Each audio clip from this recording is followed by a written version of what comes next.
Without any warning, he called her and told her to be at the palace. He had something he wanted to say. She had just enough time to get in touch with Washington, telling Washington the interview was set up, and she was ushered in.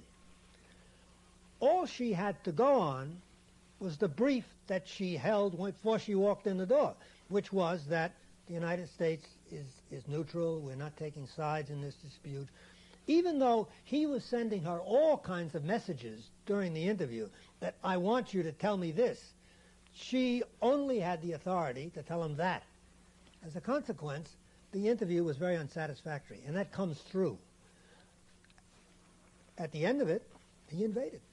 You wrote in your study of Iraq that its regime has real legitimacy, popular support. And now we say, everybody here in the U.S., saying that it's the opposite, that Saddam Hussein is the dictator that can be easily toppled. What's the reality? If you study the Iran-Iraq War, and you know something about the circumstances under which it was fought, one thing leaps out at you, and that is this. 65% of the troops who fought the war were Shia. Now, the Shia are the co-religionists of the Iranians. Supposedly, there's a strong religious bond there, so that they will pull together. In fact, it never happened. For 8 years of the war, the Shias of Iraq fought the Iranians and held them back. The Kurds of Iraq never fought. The Kurds of Iraq were in the north, and they were organized into militias, and they kept the north free of the Iranians. But in fact, the Kurds never left the north. It was the Shias that were doing most of the fighting. As a consequence, at the end of the war, the situation in Iraq had completely changed. Not only was it obvious that it was the Shia in Iraq that had saved the country, but Saddam Hussein and the Baathists, in order to keep the morale of the Shias up, had appointed many Shias to high positions in the Revolutionary Command Council was a majority of Shias. My theory was, and I think it was legitimate, that the Iran-Iraq war forged the Iraqis into a nation. It brought them together. Not so much the Kurds, but the Shias and the Sunnis became a nation because they had this great epic.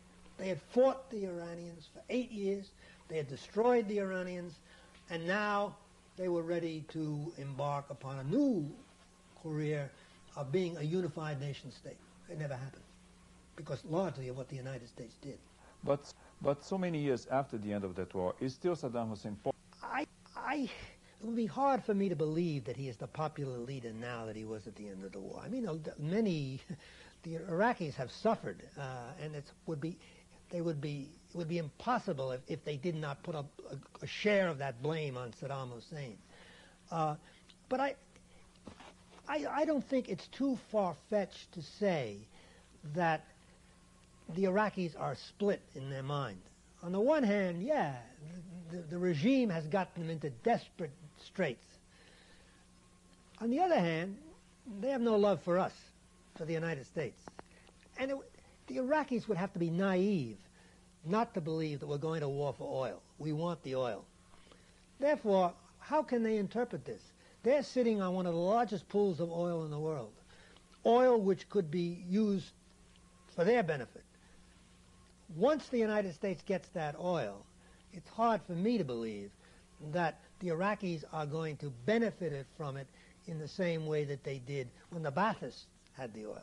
Because remember, before the Iran-Iraq war, Iraq had the highest standard of living in the Middle East among Arab states, because the Baathists spent the money on it. You also wrote about the water that is in Iraq. What is that? Iraq has the most extensive water system in the Middle East. It has the Tigris, Euphrates, it has the Lesser Azab River and the Greater Azab River in the north. It's a very large river system. They also have very well-developed hydraulic facilities. They have big dams, huge dams.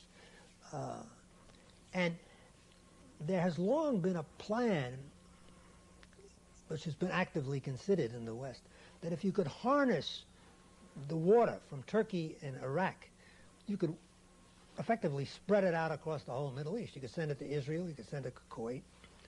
But the Iraqis have never cooperated in that because the Iraqis have always been at odds with their neighbors. So what I speculated in the New York Times article was that whereas most people concentrate on oil and think that America is going in to seize the oil of Iraq, there's also a theory that along with the oil you get the water.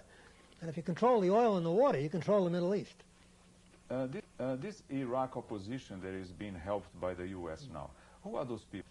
They have no respect in the States. Most of the people that I know who are knowledgeable about the situation have contempt for them. They've never shown anything. They've never done anything. As a consequence, they have very close ties to the neocons, and therefore their standing in Washington is excellent. But as far as being an effective opposition, they don't have any. Who could replace? Essentially nobody, because if you look at the history of Iraq, before the coming of the Ba'ath, the country was gripped with anarchy. I mean, it was a mess. The Ba'athists are ruthless. They're really ruthless. But they imposed their will. They put the country together. They held it together during the Iran-Iraq war. Saddam Hussein is the ultimate Ba'athist. He is an organization man. If he goes and the Ba'ath goes, the country falls apart. Thank you.